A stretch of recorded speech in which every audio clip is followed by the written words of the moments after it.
ఈ ఏవీల రూపంలో, జర్నీ వీడియోస్ల రూపంలో కొందరికి ప్లేట్ మీల్స్ దొరికాయి, కొందరికి ఫుల్ మీల్స్ దొరికాయి.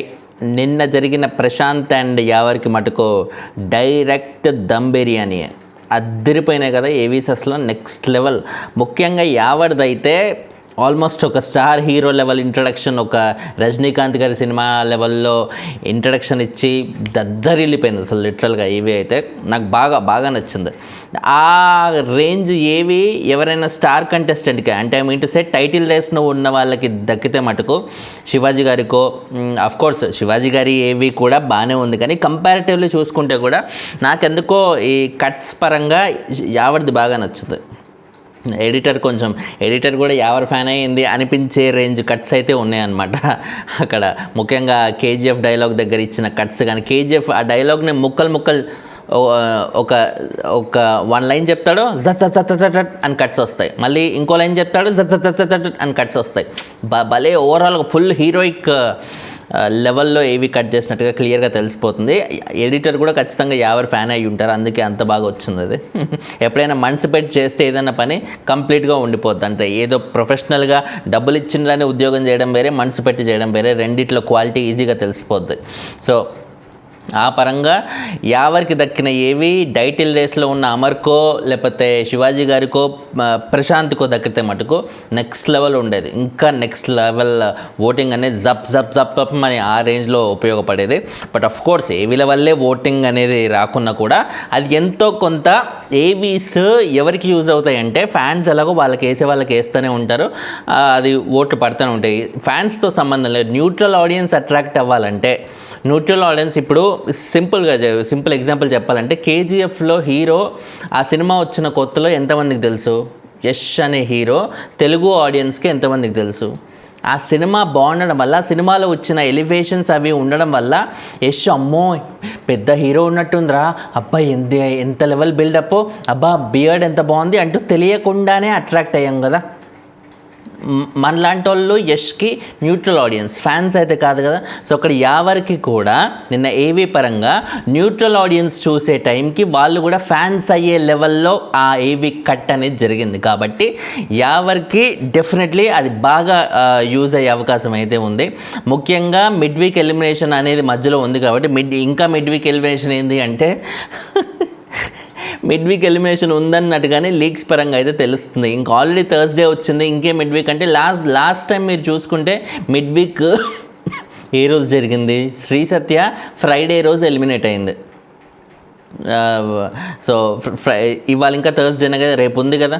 సో రేపటి దాకా చూడండి ఏ పరంగా, లేకపోతే ఇవాళ నైట్ ఎపిసోడ్ తర్వాతనే ఆ ప్రోమో ఏదైతే వస్తుందో రేపటి ఎపిసోడ్కి సంబంధించి అందులో మనకు చూపిస్తారో ఏమో.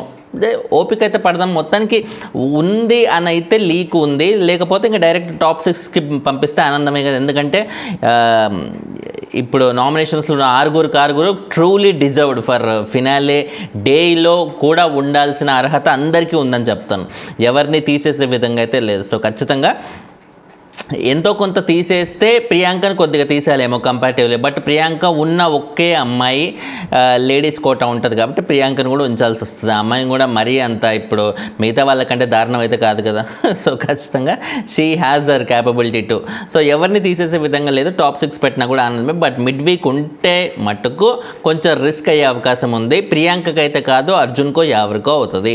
ఇంకా చెప్పాలంటే యావర్కి ఎక్కువ ఛాన్స్ ఉందేమో అని ఫీలింగ్ ఉన్న టైంలో ఈ ఏవి అయితే రావడం వల్ల బాగా హెల్ప్ అయిందని చెప్పాలన్నమాట. మోస్ట్లీ మిడ్ వీక్ నుంచి తప్పించే అవకాశాలు ఉన్నట్టుగా నాకు తెలుస్తుంది. బట్ ఎంతవరకు తప్పిస్తుంది అనేది ఇప్పటి వరకు ఇంకా డౌటే. ఎందుకంటే కంపారిటివ్లీ చూసుకుంటే యావర్కి ఇప్పుడు 7% ఉంది, అర్జున్కి 5% ఉంది. ఇంతకుముందు వరకు కూడా, నిన్నటి వరకు చూసుకుంటే కూడా కేవలం 1% డిఫరెన్స్ మాత్రమే ఉండేది. అండ్ యావర్ అటు ఇటు ఫ్లిప్ అవుతుండేవాడు. ఒకసారి అర్జున్కి టాప్, ఒకసారి యావర్కి టాప్ అన్నట్టుగా ఫ్లిప్ అవుతుండేది ఓటింగ్. బట్ నిన్న ఏవి వల్ల డెఫినెట్లీ యావర్ టాప్లోకి వచ్చేసి 2% డిఫరెన్స్తో అయితే వచ్చాడు. 1% కాస్త 2% అయింది. నేను అందుకే చెప్తున్నాను, యావర్ ప్లేస్లో ఎవరన్నా టైటిల్ రేస్లో ఉన్న క్యాండిడేట్ ఉంటే ఓటింగ్ బాగా పెరిగేది. ఆ రేంజ్ ఏవి కట్ చేశాడు కాబట్టి అని. సో అందుకే. అండ్ యావర్కి 7% ఉంటే అర్జున్ 5% ఉన్నాడు, ప్రియాంక కూడా 5% అనేది ఉందన్నమాట. సో మిడ్ వీక్ ఉంటే డౌట్ లేకుండా అర్జున్ అండ్ యావర్ మధ్య ఉంటుంది అండ్ అర్జున్కే ఎక్కువ ఛాన్సెస్ ఉన్నాయి ఒకవేళ ఉంటే మటుకు, లేకుంటే మటుకు డైరెక్ట్ వెళ్ళిపోతారు అందరు కలిసి. అండ్ తర్వాత చూసుకుంటే ప్రశాంత్కి ఏబీ అనేది డెఫినెట్లీ చెప్పారు కదా, ఒక టైటిల్ రేస్లో ఉన్న వాళ్ళకి ఖచ్చితంగా యూజ్ అవుతుందని, ఆ యూజ్ అయ్యే విధంగానే 39% అయితే వెళ్ళిపోయింది ఓటింగ్.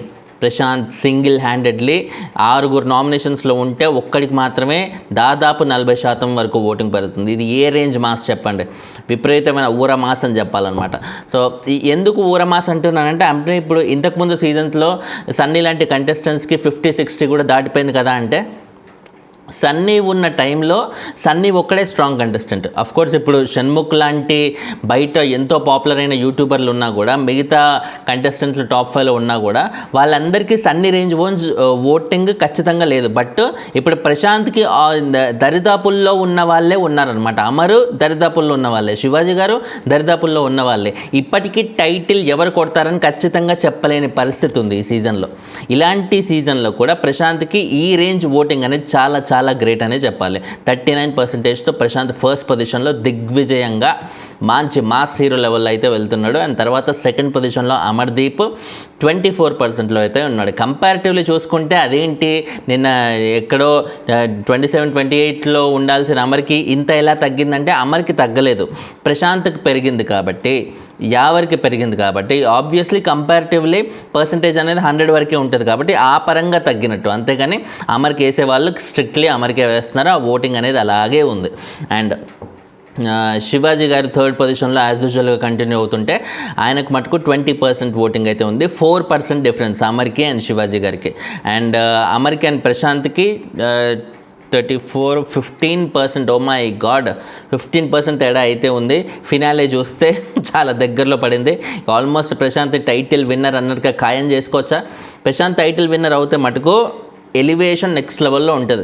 అంటే ఎక్కడో మారుమూల గ్రామం నుంచి వచ్చి బిగ్ బాస్ మీద విపరీతమైన ప్యాషన్ పెంచుకొని అన్నపూర్ణ స్టూడియోస్లో అడుగుపెట్టి షోలోకి కంటెస్టెంట్గా వెళ్దామని మామూలుగా ఎంతోమంది గేట్ల దగ్గర పడిగాపులు కాసే రోజుల దగ్గర నుండి ఈయన డైరెక్ట్గా కంటెస్టెంట్గా వెళ్ళి ఇప్పుడు ఏకంగా టైటిల్ విన్నర్ అయితే ఏ రేంజ్లో ఉంటుంది, అద్దరిపోతుంది. బిగ్ బాస్ అనే షో ప్రతి గ్రామాల్లోకి వెళ్ళిపోతుంది, గ్రామాల్లోకి పరిచయం అయ్యి అందులోంచి వాళ్ళు కూడా ఇట్లా మేమొస్తాం అంటే వాళ్ళు కూడా ఎగబడే రేంజ్కి అయితే వెళ్ళిపోతుంది.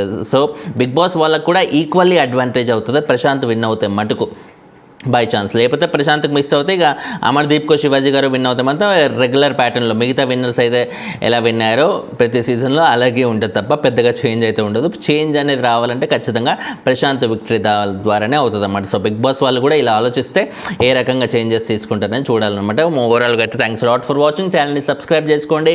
లైకులు కొడతా ఉంటే వీడియోలు ఎక్కువ మందికి రికమెండ్ అవుతాయి. లైకులు కొడితే ఏమవుతుంది మీకు? దయచేసి కొట్టండి అమ్మా.